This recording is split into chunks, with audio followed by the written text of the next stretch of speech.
Good morning students. आज से हम एक नया चैप्टर स्टार्ट कर रहे हैं जो कि है हायर परचेज सिस्टम।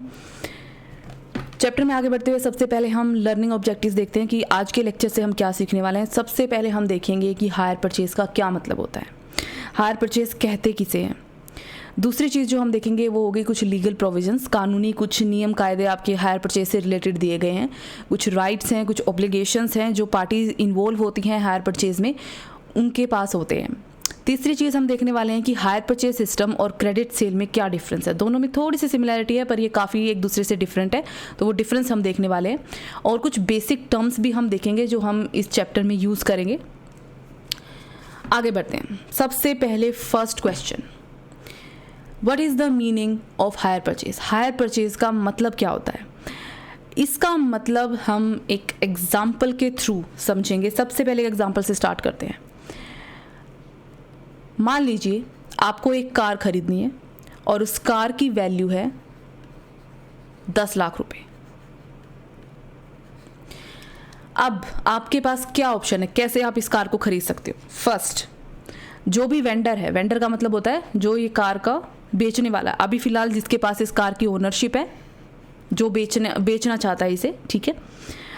आप इस वेंडर के पास जाते हो, आपके पास 10 लाख है, 10 लाख रुपए निकालते हो, 10 लाख का चेक निकालते हो, आपके अकाउंट में 10 लाख रुपए पड़े हुए हैं, अमीर हो आप, वेंडर को देते हो, ठीक है।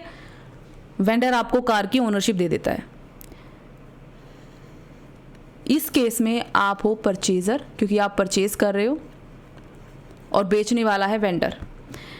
कार की ओनरशिप आपको तुरंत मिल जाती है क्योंकि आपने इसकी पेमेंट तुरंत कर दी। इसको हम कहते हैं कैश परचेज या कैश सेल,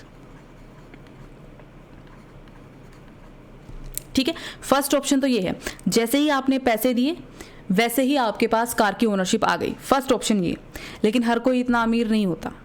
सेकंड ऑप्शन क्या है, वेंडर है, आप वेंडर के पास जाते हो, आप परचेजर हो,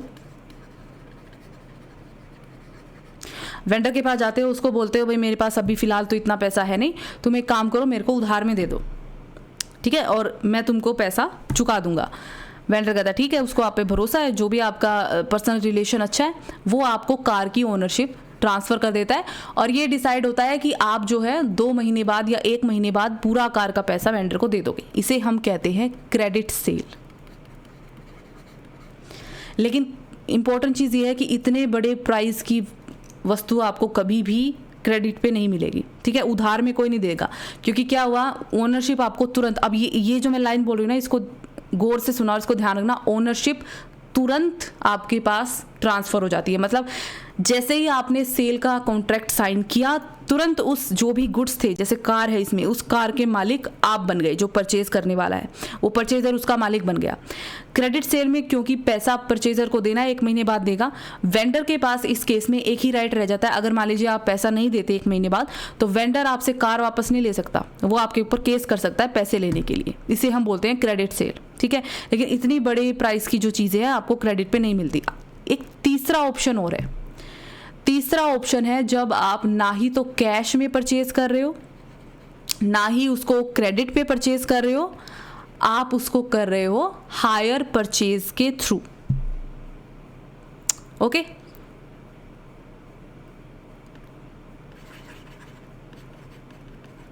हायर परचेज के थ्रू।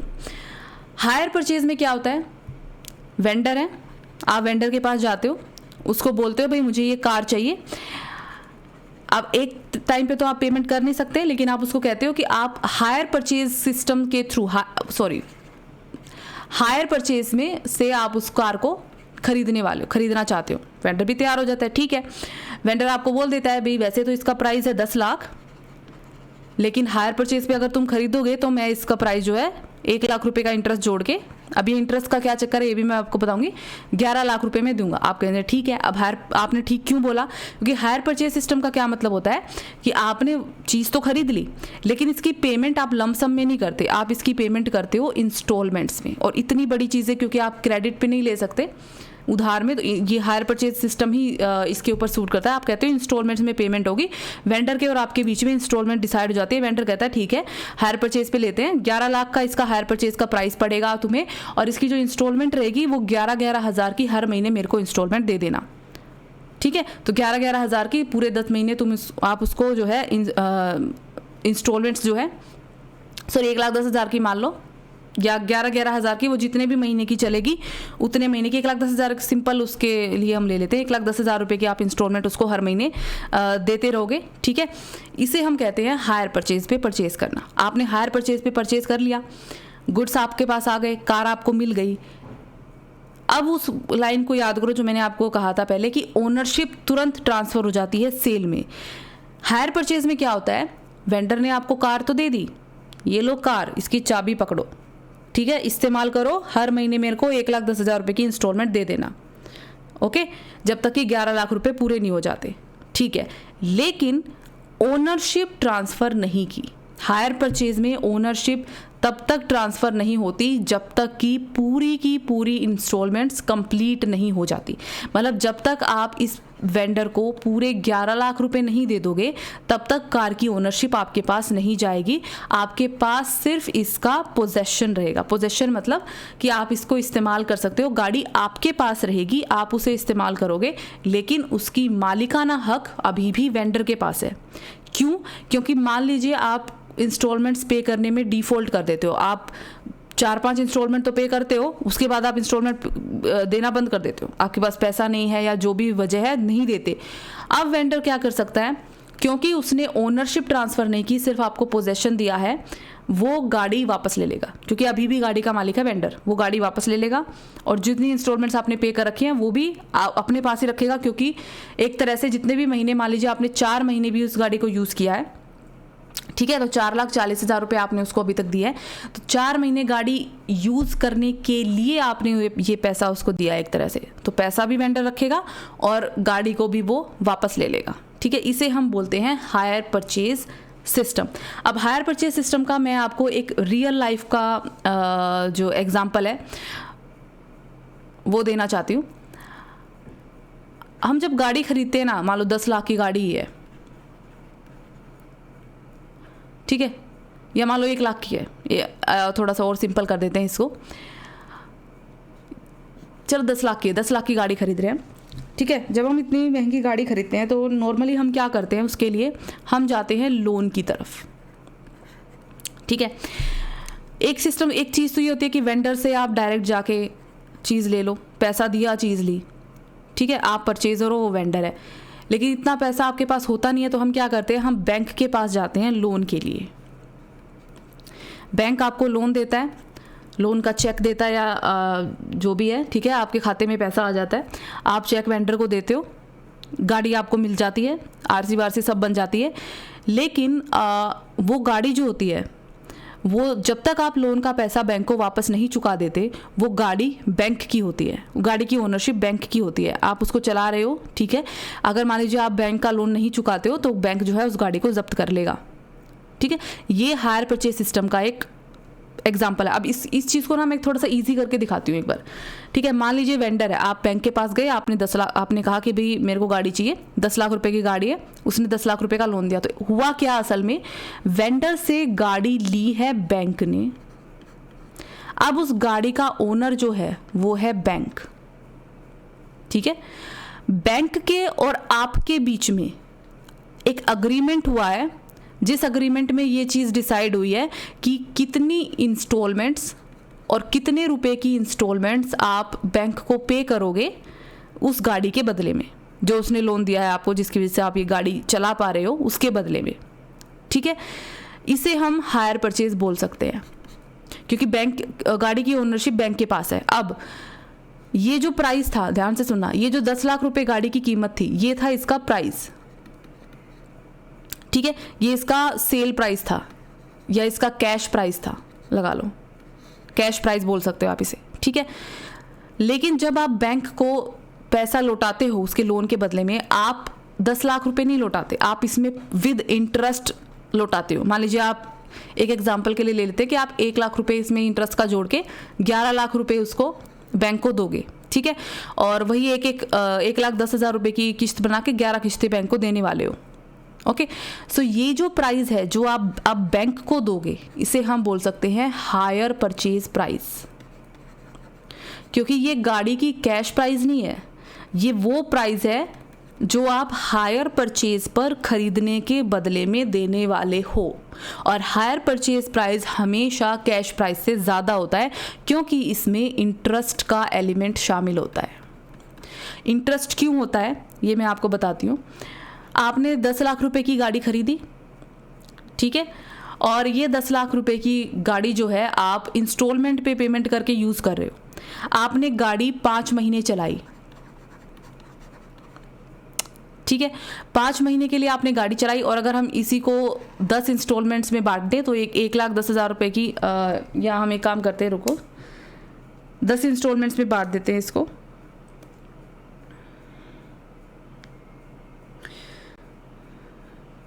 या इसको हम 11 इंस्टॉलमेंट्स में बांट दें इजी करने के लिए। 11 इंस्टॉलमेंट्स में बांट देते हैं तो 1-1 लाख की एक इंस्टॉलमेंट हो गई, ठीक है, एक इंस्टॉलमेंट 1 लाख की। 5 महीने तक आपने 1-1 लाख रुपए दिए,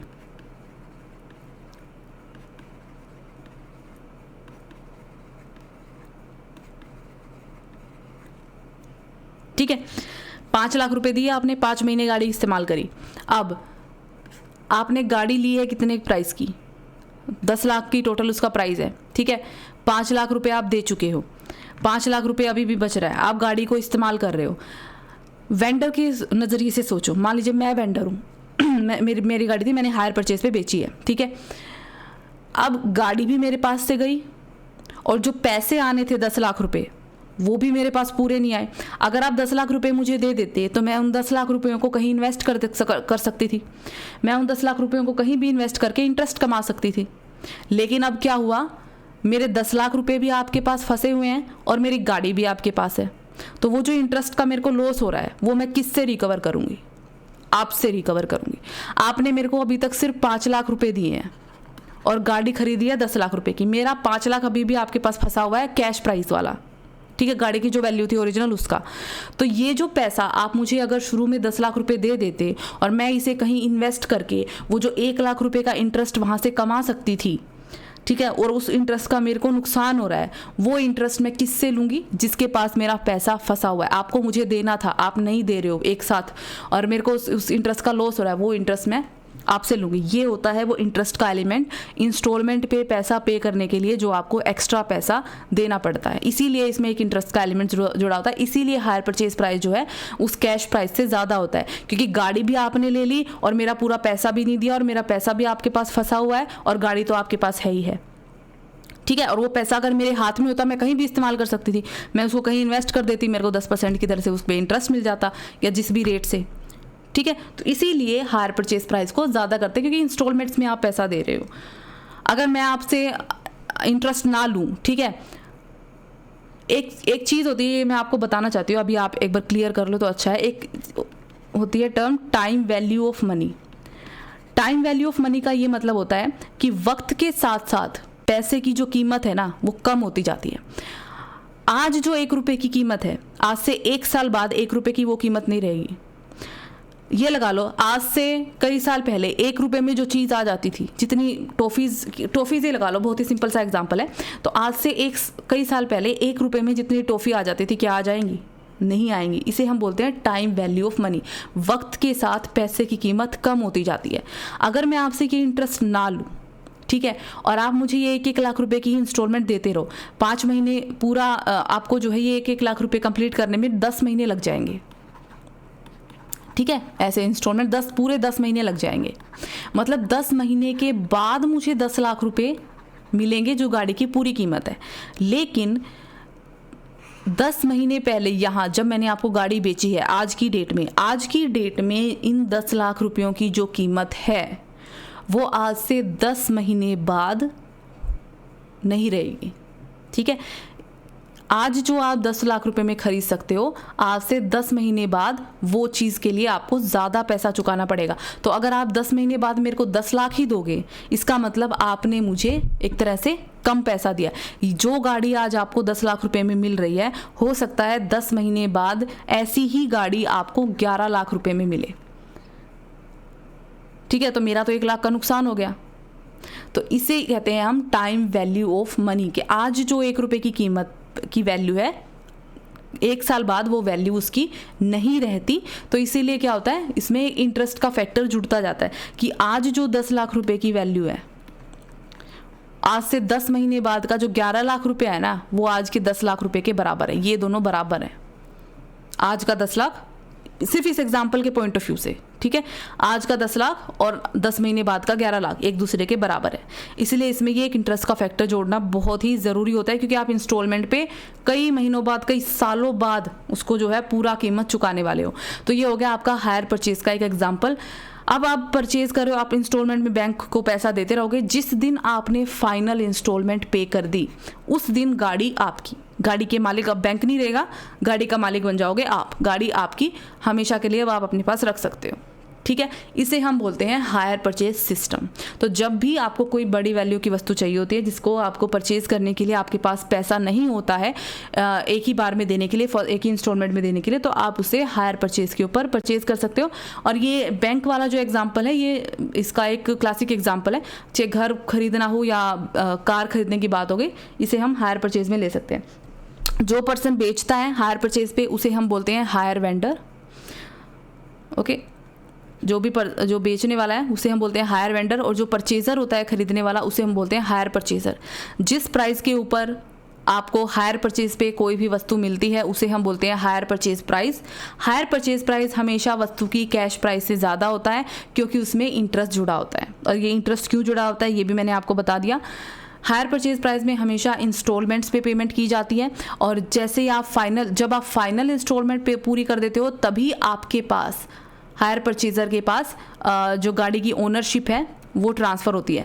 जब तक आप आखिरी इंस्टॉलमेंट पे नहीं करते, तब तक गाड़ी की इंस्टॉलमेंट हायर वेंडर के पास ही रहती है, ठीक है। इस केस में बैंक के पास रहेगी। अगर आप डायरेक्ट किसी वेंडर से हायर परचेज पे खरीदोगे तो उसके पास, ओके। और ये जो भी इंस्टॉलमेंट होती है, ये हायर वेंडर और हायर परचेजर आपस में डिसाइड करते हैं कि उसको मंथली देनी है, क्वार्टरली देनी है, हाफ ईयरली देनी है, ईयरली देनी है। ये दोनों के ऊपर डिपेंड करता है। जो भी एग्रीमेंट में वो आपस में डिसाइड करते हैं, उसी के ऊपर आप दोगे, ओके। सो ये तो हो गया एक एग्जाम्पल के थ्रू मैंने आपको इसका एक मीनिंग समझाया कि हायर परचेज का क्या मतलब होता है। अब हम देखते हैं एक हायर परचेज से रिलेटेड एक एक्ट है हमारे देश में, जो कि है हायर परचेज एक्ट 1972। ये higher purchase act 1972 hire purchase को कैसे डिफाइन करता है वो हम देख रहे हैं। सो हायर परचेज एक्ट 1972 कहता है कि an agreement under which goods are let on hire and under which the hirer, hirer का मतलब है हायर परचेजर, हायर करने वाला, has an option to purchase them in accordance with the terms of agreement. क्या कह रहा है कि एक एग्रीमेंट जिसके अंदर गुड्स जो हैं वो हायर पे लिए जाते हैं, और जिसके अंदर जो हायरर होता है, जो मतलब हायर करने वाला, हायर परचेजर, उसके पास ये ऑप्शन होता है कि वो उन गुड्स को परचेज कर सकता है अग्रीमेंट की शर्तों के अकॉर्डिंग, ठीक है। इसे हम कहते हैं हायर परचेज। अब एक एग्जांपल हायर में ये कर सकते हो कि आप गाड़ी, जैसे वो बैंक वाला ही एग्जांपल है, गाड़ी बैंक की है, आप उसे इंस्टॉलमेंट पे कर रहे हो। आपने एक तरह से गाड़ी को हायर कर रखा है, मतलब आप पैसा पे करते जा रहे हो और गाड़ी यूज़ करते जा रहे हो। अगर आप हर महीने की मान लो 1-1 लाख रुपए की उसको इंस्टॉलमेंट दे रहे हो, मतलब 1 महीना गाड़ी इस्तेमाल करने के लिए आप 1 लाख रुपए दे रहे हो। एक तरह से जैसे हम किराए पे कोई चीज़ यूज़ करने के लिए लेते हैं ना, वैसे ही एक तरह से ये सिस्टम हो गया कि आपने हायर की और उसके बदले में जितने दिन यूज़ करे उसके बदले में आप पैसा दे रहे हो, ठीक है। तो ये क्या कहता है हायर परचेज एक्ट, कि ऐसा अग्रीमेंट जिसमें जो पर्सन हायर पे लेता है किन्हीं गुड्स को, ठीक है, उसके पास ये ऑप्शन होता है कि वो चाहे तो अग्रीमेंट, जो भी अग्रीमेंट हुआ है, समझौता हुआ है दोनों पार्टीज के बीच में, उसकी शर्तों के अकॉर्डिंग उस गुड्स को खरीद सकता है बाद में, उसे हम कहते हैं हायर परचेज। अब ये शर्तें कौन कौन सी हैं, ये जो शर्तों की बात हो रही है, 3 शर्तें हैं। सबसे पहली, possession of goods is delivered by the owner thereof to a person on condition that such person pays the agreed amount in periodical instalments. Goods का पोजेशन, जिन भी गुड्स की यहाँ बात हो रही है, जो भी गुड्स हायर परचेज पे हायर किए जा रहे हैं, उन गुड्स का पोजेशन उनका जो ओनर है वो उस पर्सन को देगा, जो पर्सन हायर परचेज पे ले रहा है, यानी जो हायरर है हमारा या हायर परचेजर है हमारा, ठीक है, उसको देगा इस शर्त पे कि ये जो पर्सन है, ये जो व्यक्ति है, ये टाइम टू टाइम डिसाइड की गई अमाउंट इंस्टॉलमेंट की पे करता रहेगा। पोजेशन का मतलब होता है कि कोई भी चीज़ आपके पोजेशन में है, मतलब मालिकाना हक की बात नहीं है, ओनर नहीं हो आप, लेकिन आपके पोजेशन मतलब आपके पास है, आप उसे यूज़ कर सकते हो, तो उसे कहते हैं पोजेशन में होना। जैसे मेरे पास ये कंप्यूटर रखा हुआ है, तो हो सकता है ये कंप्यूटर मेरे भाई का हो, ठीक है, तो ओनर हो गया वो, लेकिन मेरे पास रखा हुआ है, मैं इसे इस्तेमाल कर रही हूँ, तो ये मेरे पोजेशन में है। या ऐसा कह सकते हैं, मान लीजिए ये कंप्यूटर मेरा है तो इसकी ओनर हूँ मैं, लेकिन अगर ये मेरे भाई के पास रखा हुआ है और वो इसे इस्तेमाल कर रहा है तो पोजेशन में है उसके, ठीक है। तो पोजेशन सिर्फ हायर परचेज में सिर्फ सबसे पहले पोजेशन दिया जाता है जब तक कि फाइनल इंस्टॉलमेंट ना पे की जाए। दूसरी जो शर्त है वो है कि इन गुड्स की जो ओनरशिप है, इन गुड्स की जो प्रॉपर्टी है, इनकी जो ओनरशिप है, ये इस पर्सन को, इस व्यक्ति को जो हायरर है हमारा, उसको तब ट्रांसफ़र की जाती है जब वो अपनी आखिरी इंस्टॉलमेंट पे कर देता है। तो जैसे 1-1 लाख रुपए की इंस्टॉलमेंट बैंक से आपने बांध रखी थी, आप 11 लाख टोटल बनते थे, जैसे ही आप 11 लाख बैंक को चुका दोगे, उस कार की ओनरशिप आपको मिल जाएगी, उससे पहले उसकी ओनरशिप आपको नहीं मिलेगी। इसमें एक जो है थोड़ा सा अलग हुआ है, वो हम आगे पढ़ेंगे, पर एक तरह से जो टर्म है कि आप आखिरी इंस्टॉलमेंट पे करो, मतलब पूरा पैसा जब आप पे कर दोगे तभी आपको गुड्स की जो है ओनरशिप मिलेगी। तब तक उसका मालिकाना हक आपके पास नहीं रहेगा, वो हायर वेंडर के पास रहेगा, लेकिन आप उसको इस्तेमाल कर सकते हो, आप उसको अपने पोजेशन में रख सकते हो, तब जब तक कि आप उसकी इंस्टॉलमेंट टाइम टू टाइम चुका रहे हो। अगर आप इंस्टॉलमेंट चुकाने में डिफ़ॉल्ट करते हो तो हायर वेंडर अपनी वस्तु वापस ले लेगा। तीसरी जो शर्त है वो ये है कि ये जो व्यक्ति है, हायरर जो है, इसके पास ये हक है कि वो चाहे तो किसी भी वक्त इस अग्रीमेंट को टर्मिनेट कर सकता है, मतलब रद्द कर सकता है। ये जो प्रॉपर्टी है, ये जो ओनरशिप है गुड्स की, ये ट्रांसफ़र होने से पहले हायरर किसी भी वक्त इस अग्रीमेंट को रद्द कर सकता है। भाई उसे नहीं लेनी है ओनरशिप, मैंने मान लीजिए 1-1 लाख रुपए की मैं दे रही हूँ, ठीक है, 11 महीने की मैंने इंस्टॉलमेंट बना रखी है, 10 महीने मैंने कार यूज़ किया, अब मेरे को गाड़ी नहीं खरीदनी, मेरे को उसकी ओनरशिप नहीं चाहिए, तो मैं क्या करूँगी, रद्द कर दी मैंने अग्रीमेंट रद्द हो गया, गाड़ी बैंक ले गया अपनी, ठीक है, बस 10 महीने इस्तेमाल करने के लिए मैंने उसको पैसे तो दे ही दिए थे। तो इसे हम कहते हैं कि भैया जो पर्सन है, जो हायरर है, वो चाहे तो ओनरशिप ट्रांसफ़र होने से पहले अग्रीमेंट को रद्द कर सकता है। तो ये 3 शर्तें हैं जो इस अग्रीमेंट में दी हुई हैं according to hire purchase act 1972। आगे बढ़ते हैं। लीगल प्रोविजंस, जो कानूनी बातें हैं इस एक्ट के अंदर, जो राइट्स एंड ऑब्लिगेशंस दी गई हैं, वो पढ़ेंगे हम। सबसे पहला है right to use the goods. Right to use the goods का मतलब है कि ये जो वस्तुएं हैं जिसकी हम बात कर रहे हैं, तो हमारे वाले जो एग्जांपल था उसमें था कार, कोई भी वस्तु हो सकती है, ठीक है, कोई भी एसेट हो सकती है। अगर आप बिजनेस के पॉइंट ऑफ व्यू से देखें तो बिजनेसेस हो सकता है उसने मशीनें हायर परचेज पे खरीद रखी हों, ठीक है भाई, बड़ी बड़ी मशीनें उसको चाहिए और उसके पास, बिजनेस के पास एक साथ पेमेंट करने के लिए पैसा नहीं है, तो उसने हायर परचेज पे खरीद ली, मतलब वो हर महीने या हर 3 महीने में या 6 महीने में इंस्टॉलमेंट हायर वेंडर को पे करता रहेगा, और जब फाइनल इंस्टॉलमेंट पे हो जाएगी तो मशीनें ओनर खुद रख लेगा या फिर वापस लौटा देगा, ठीक है। सो ये जो गुड्स हैं, इनको यूज़ करने का हक किसके पास है और कब आता है, ठीक है। जब भी आप हायर परचेज पे कोई वस्तु खरीदते हो, कोई गुड्स लेते हो, तो जैसे ही आपने अग्रीमेंट, जो भी अग्रीमेंट होता है आपके और हायर वेंडर के बीच में, ठीक है,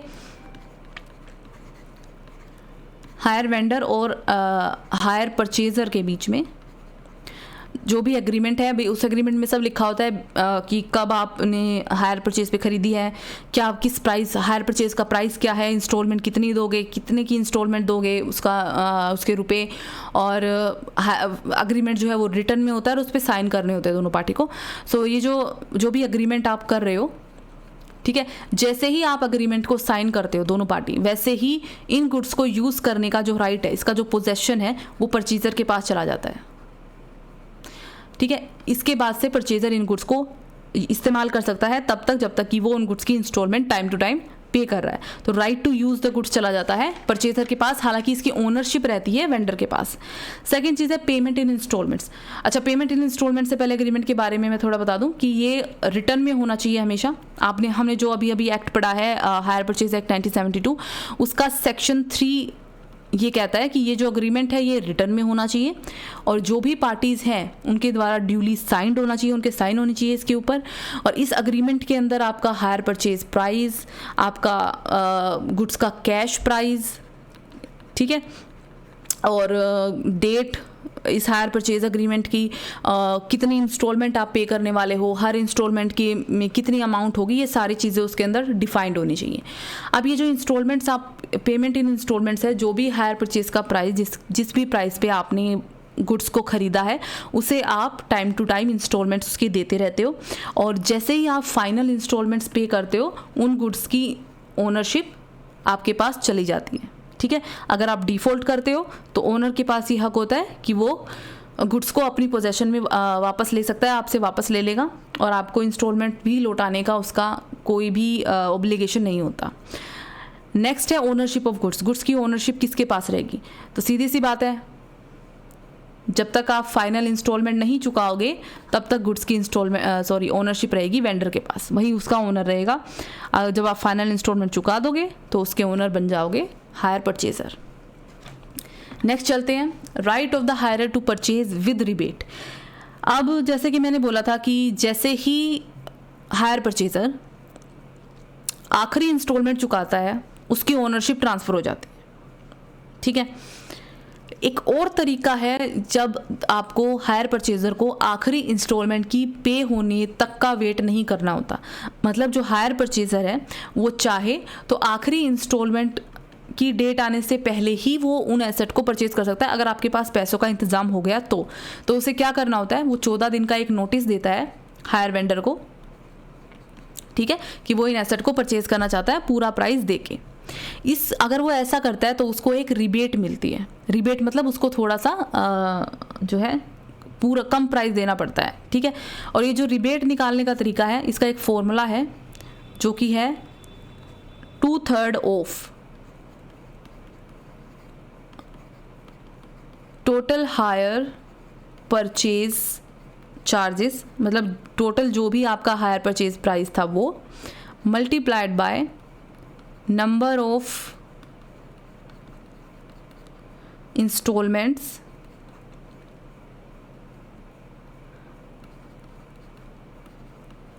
नोट येट ड्यू, मतलब जो इंस्टॉलमेंट आपकी ड्यू नहीं है, मतलब आप पूरी चुका चुके हो, जो इंस्टॉलमेंट आप दे चुके हो, हायर परचेजर दे चुका है, divided by total number of instalment, जो आपको जो है टोटल इंस्टॉलमेंट्स पे करनी थी वो। ठीक है, इसके बराबर आपको रिबेट मिलती है। अब इस चीज़ को समझने के लिए एक एग्जांपल हम देख लेते हैं। मान लीजिए आपने कोई भी गुड्स परचेज़ करने हैं, ठीक है, हायर परचेज पे आप परचेज़ करने का डिसाइड करते हो क्योंकि उन गुड्स की वैल्यू बहुत ज़्यादा है और आप इतना पैसा एक साथ नहीं दे सकते, तो आप वेंडर के पास जाते हो और हायर जो वेंडर है उससे कहते हो कि आप हायर परचेज पे गुड्स को परचेज़ करोगे, दोनों के बीच में एग्रीमेंट होता है, दोनों एक प्राइस पे डिसाइड करते हैं।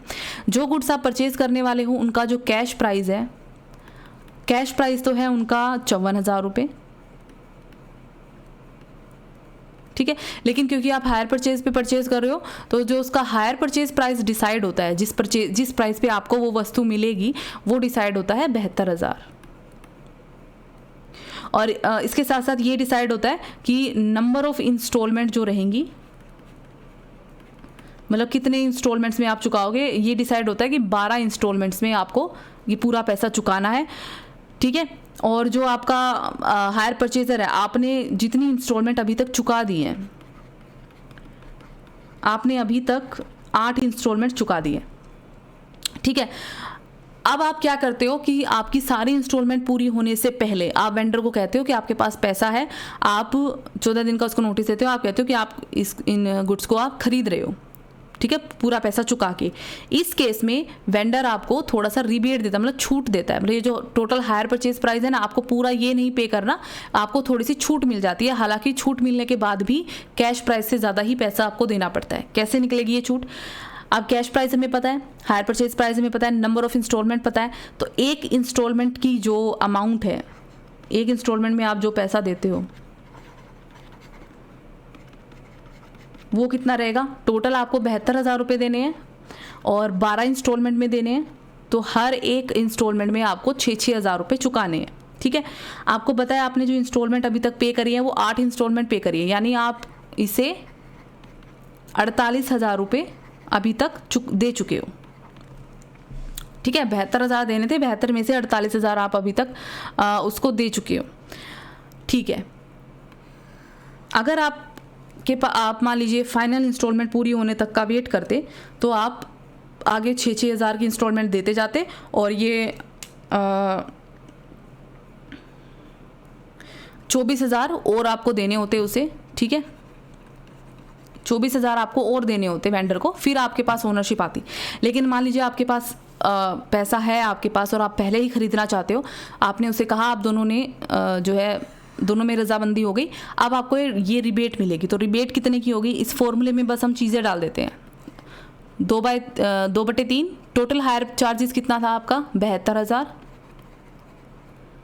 Multiplied by number of instalment not yet due. Not yet due मतलब जो ड्यू नहीं है, जो आप दे चुके हो, चुका चुके हो। सॉरी, नॉट येट ड्यू का मतलब जो अभी तक ड्यू नहीं हुई है, ठीक है। नॉट येट ड्यू है ना, तो ड्यू का, नॉट येट ड्यू का मतलब है जो अभी तक ड्यू नहीं हुई है, मतलब अभी तक उनको देने का अभी टाइम नहीं आया। टोटल इंस्टॉलमेंट थी 12, आप जो इंस्टॉलमेंट पे कर चुके हो वो है 8, जो इंस्टॉलमेंट्स बच गई हैं लेकिन अभी तक ड्यू नहीं हुई हैं वो है 4, 12 में से 8 गया 4, ठीक है। टोटल नंबर ऑफ इंस्टॉलमेंट थी 12, इसको आप अब सोल्व कर लो तो ये आ जाएगा आपका 4,000। इसका मतलब है अगर आप टाइम से पहले, यानी बची हुई 4 इंस्टॉलमेंट जो ड्यू नहीं हुई है, इस वर्ड को ध्यान रखना, ये वो इंस्टॉलमेंट नहीं है जो आपने पे नहीं करी, ये वो इंस्टॉलमेंट है जो ड्यू नहीं हुई है। इसका मतलब है कि इन इंस्टॉलमेंट्स को देने का टाइम अभी नहीं आया है, ठीक है। तो 4,000 रुपये का आपको एक तरह से डिस्काउंट मिलेगा। तो 4,000 रुपये का अगर आपको डिस्काउंट मिलेगा, आपको पहले देने थे टोटल 72,000 रुपये, ठीक है, जिसमें से 48,000 रुपये आप दे चुके हो। आपको अब कितने देने थे, 24,000, लेकिन आप एक साथ पैसा देके अगर एसेट को परचेज कर रहे थे तो आपको 4,000 रुपये का डिस्काउंट मिलेगा, यानी अब आपको देने होंगे सिर्फ 20,000, ठीक है। इसका मतलब टोटल आपने कितना पैसा दिया वेंडर को, 48 जो पहले दे दिया था और 20 जो आप एक साथ दे रहे हो, 68,000। तो अगर आप देखोगे कि ये जो 68,000 है ये हायर परचेज प्राइस से कम है, लेकिन कैश प्राइस से अभी भी ऑब्वियसली ज़्यादा ही है, ठीक है। तो ये आपको अगर आखिरी इंस्टॉलमेंट पे होने तक का आप वेट नहीं करने वाले और आप पहले ही प्राइस जो है चुका के आपके पास पैसा आ गया है इतना कि अब आप 20,000 रुपये दे सकते हो, आपके पास एकदम से 72,000 उस टाइम पे नहीं थे, पर 8 महीने आपने इंस्टॉलमेंट पे करी और अब आपके पास काफ़ी पैसा आ गया, तो आप उसको कहते हो ठीक है अब आप एक बार में ही पेमेंट करके मैं ये गुड्स जो है इनको परचेज़ कर रहा हूँ। तो अब आपको जो पैसे देने पड़ेंगे डिस्काउंट के बाद वो देने पड़ेंगे 68,000, ठीक है। अब आगे बढ़ते हैं। नेक्स्ट है right of when default is made in the payment of any instalment. अगर मान लीजिए हायर परचेजर है वो डिफ़ॉल्ट कर जाता है, मतलब वो इंस्टॉलमेंट पे नहीं कर पाता, ठीक है, तो उस केस में क्या होगा, भैया आपने 8 इंस्टॉलमेंट पे करी पर आगे की इंस्टॉलमेंट आपने पे ही नहीं करी, 9वीं इंस्टॉलमेंट पे नहीं करी और टाइम निकल गया, तो क्या राइट्स हैं आपके जो वेंडर है उसके पास, और आपको क्या करना पड़ेगा। सबसे पहले है राइट ऑफ रीपोजेशन ऑफ गुड्स। रीपोजेशन, री का मतलब है वापस से पोजेशन ले लेना, रीपोजेस कर लेना। जो सेलर है उसने आपको पोजेशन दी थी जब स्टार्टिंग में, जब आपने एग्रीमेंट साइन किया गुड्स की कि ये लो गुड्स और इनको इस्तेमाल करो। अगर आप इंस्टॉलमेंट पे नहीं कर पा रहे हो, अगर आप कोई भी इंस्टॉलमेंट आप पे नहीं कर पा, अगर एक भी इंस्टॉलमेंट, यहाँ तक कि अगर आप फाइनल इंस्टॉलमेंट भी नहीं पे कर पाए टाइम पे, आप लेट हो गए, आपके पास पैसा नहीं है, आप नहीं पे कर पाए, तो सेलर के पास ये हक होता है कि वो गुड्स को वापस से ले ले, आपसे ले ले। अगर आप कार यूज़ कर रहे हो, ठीक है, और आप एक किश्त नहीं चुका पाए, तो जो आपका सेलर है, जो आपका हायर वेंडर है, वो आपसे कार वापस ले लेगा, ठीक है। और वेंडर को ये हक होता है कि अभी तक जब उसने रीपोजेस किया, अभी तक जितनी इंस्टॉलमेंट्स आप पे कर चुके हो वो इंस्टॉलमेंट्स भी वो अपने पास रखेगा, क्योंकि आपने मान लीजिए 8 महीने की इंस्टॉलमेंट पे करी है, तो 8 महीने गाड़ी भी इस्तेमाल करी है, तो वो तो गाड़ी इस्तेमाल करने के लिए है। 9वें महीने की आप किस्त नहीं चुका पाए, लेकिन 9वें महीने में आपने गाड़ी तो इस्तेमाल करी है ना, ठीक है, तो वो गुड्स भी ले लेगा और इंस्टॉलमेंट भी वो अपने पास रखने का उसके पास पूरा हक है। हालांकि इसमें कुछ एक्सेप्शन है, जो आपका एक्ट हमने पढ़ा उसका एक है सेक्शन नंबर 20। सेक्शन 20 क्या बोलता है, सेक्शन 20 आपको ये कहता है कि 2 ऐसे केसेस हैं जिसमें सेलर गुड्स का पोजेशन वापस ले तो सकता है, लेकिन उससे पहले उसे कोर्ट की परमिशन लेनी पड़ेगी। दो केसेस में। कौन से केसेस हैं? पहला केस ये है, अगर किन्हीं गुड्स का हायर परचेज प्राइस 15,000 रुपये से कम है, ठीक है, और 50% ये प्राइस हायर परचेजर पे कर चुका है। जैसे मान लीजिए मैं हूँ, मैंने गुड्स लिए हायर परचेज के ऊपर और उन गुड्स की वैल्यू जो थी वो थी 14,000, ठीक है, 14,000 थी, और मैंने हमारी जो किश्त बंधी हुई थी वो थी 1,000 रुपये की हर महीने की किश्त। अब मैंने 8 महीने पूरी किश्तें चुकाई। 8 महीने का मतलब है मैंने पूरे 8,000 रुपये चुकाए, लेकिन 9वीं किश्त में नहीं चुका पाई, ठीक है। तो इस केस में सेलर मेरे से पोजीशन वापस ले सकता है, जो भी गुड्स थे वो वापस ले सकता है, लेकिन उससे पहले उसे कोर्ट की परमिशन लेनी पड़ेगी। क्यों? क्योंकि सबसे पहली बात, उन गुड्स की वैल्यू हायर परचेज प्राइस 15,000 से कम था, सिर्फ 14,000 था, ठीक है। और दूसरी बात, मैंने इसका 50% से ज़्यादा इंस्टॉलमेंट में पे कर दिया था। इसका 50% बनता है 7,000 और मैंने 8,000 रुपये अभी तक इंस्टॉलमेंट में पे किए मैं कर चुकी थी। इसीलिए सबसे पहले उसे कोर्ट से जो है इसकी परमिशन लेनी पड़ेगी, सैंक्शन लेना पड़ेगा, तभी वो पोजेशन वापस ले सकता है। और कोर्ट उसको कह सकता है कि हाँ आप पोजेशन ले लीजिए, क्योंकि अगर मैं डिफ़ॉल्ट कर रही हूँ, या फिर हो सकता है कि कोर्ट मेरी बात सुन ले, मैं उसको कहूँ कि सर अगले महीने में पूरी किस्तें चुका दूँगी, तो कोर्ट कहे कि ठीक है आप 1 महीने बाद पूरे 2 महीने की किस्तें चुका देना और आगे से टाइम टू टाइम अपनी किस्तें चुकाते रहना। तो कोर्ट जो है दोनों में से किसी के भी पक्ष में यहाँ पे फैसला सुना सकता है। दूसरी सिचुएशन वो होती है जब आपका जो ये हायर परचेज प्राइस है ये काफ़ी ज़्यादा है, ठीक है। अगर हायर परचेज प्राइस काफ़ी ज़्यादा है तो उस केस में ये जो आपको रिबेट मिलती है, 1 मिनट, ओके, अगर आपका हायर परचेज प्राइस काफ़ी ज़्यादा है, मतलब 10 लाख 50 लाख काफ़ी ज़्यादा है, तो उस केस में आपको कोर्ट की परमिशन तब लेनी पड़ेगी अगर परचेज़र ने उसका 3/4 हिस्सा जो है चुका दिया है। तो जैसे वहाँ पे 50% था, यहाँ पे 3/4 है, वहाँ पे आधा था 1/2, यहाँ पे 3/4 अगर मैंने चुका दिया।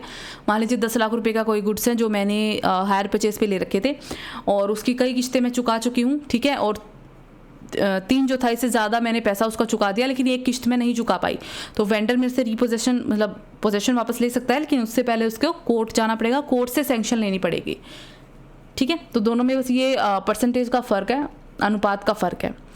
दूसरी चीज़ होती है अगर डिफ़ॉल्ट होती है, refund to the hire purchaser, ठीक है। मैंने आपको बताया कि अगर हायर परचेज़र एक भी किस्त नहीं चुका पाता तो सेलर के पास या हायर वेंडर के पास ये हक होता है कि वो गुड्स का पोजीशन वापस ले सकता है और जो भी इंस्टॉलमेंट्स अभी तक पे की गई हैं वो सारी इंस्टॉलमेंट्स वो अपने पास रख सकता है, ठीक है। ये उसका हक होता है हायर वेंडर का। लेकिन एक सिचुएशन है जिसमें हायर परचेज़र को कुछ रिफ़ंड मिल सकता है। वो रिफ़ंड कब मिल सकता है? जब अमाउंट जो है, ठीक है, मतलब उसको रिफ़ंड कितने के बराबर मिलेगा?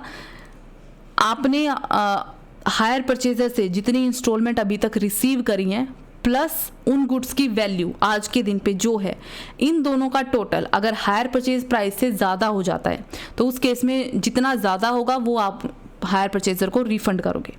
सो एक एग्जांपल ले लेते हैं। मान लीजिए हायर परचेज प्राइस, जिस प्राइस पे आपने गुड्स को हायर परचेज पे लिया था वो था 50,000, ठीक है, और 10-10 हज़ार रुपये की किस्तें आप चुका रहे थे, 5 महीने की किस्त आपकी बनी हुई थी। जो भी गुड्स आपने लिए थे आज के टाइम में उनकी अगर वैल्यू देखी जाए मार्केट में क्या वैल्यू है, तो वो वैल्यू है 30,000। एक एग्जांपल के लिए है ये सिर्फ, ठीक है।